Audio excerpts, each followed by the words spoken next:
We are delighted that you have taken time out of your day to visit our park and to honor the brave men and women who have served in the U.S. military in foreign engagements and as first responders in DeKalb County, Alabama. We hope that you will enjoy your visit. Now, let us turn our thoughts to World War II and the Pacific Theater. Although the European theater quickly drew American attention with Germany's invasion of Poland on September 1st, 1939, it would be Japan's assault upon Pearl Harbor on Sunday, December 7th, 1941, that catapulted the U.S. into what became known as World War II. Yesterday, December 7th, 1941, a date which will live in infamy.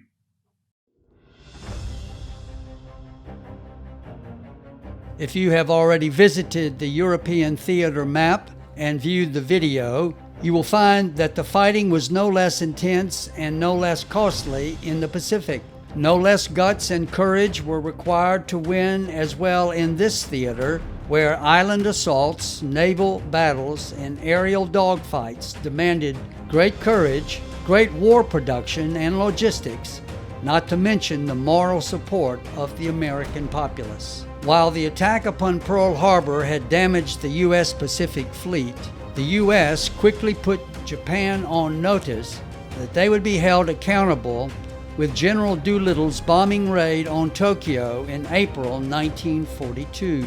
Only 1 month later, in the Battle of Midway, Japan lost 4 aircraft carriers and over 200 aircraft, quickly realizing that they had awakened a sleeping tiger. The Allies initiated 2 campaigns, one under General MacArthur beginning in New Guinea, and another led by Admiral Nimitz in the Solomon Islands beginning with Guadalcanal.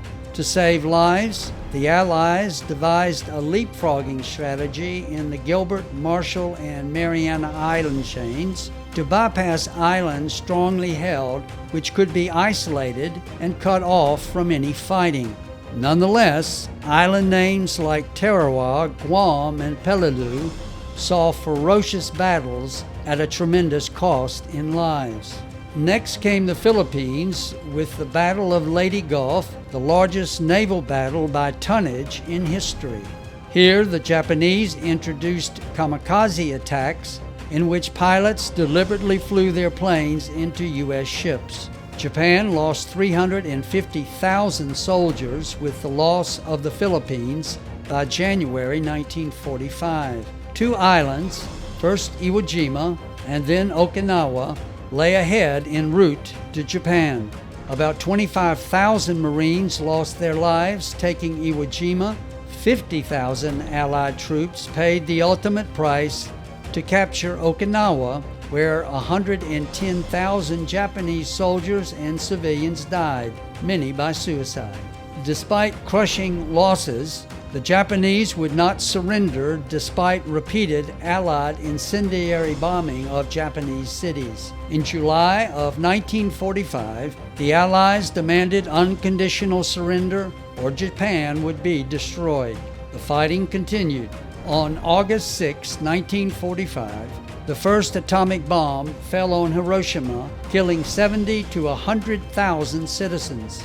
3 days later, a second, larger bomb fell on Nagasaki, which finally resulted in Japan's unconditional surrender.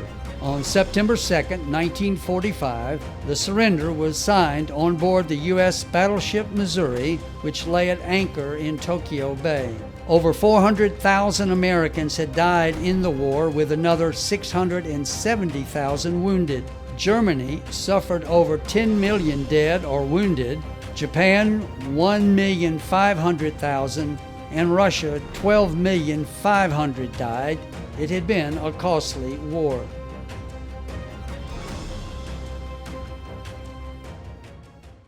On behalf of all of us here in DeKalb County, Alabama, we want to thank you for having come to Patriot's Memorial Park. And as we've said before, we hope that you will go away not only with a deeper appreciation for those who have served, but perhaps also with a heart to serve in your community, in our military, as a first responder, there where you live, or with the U.S. military around the world. Thank you for coming.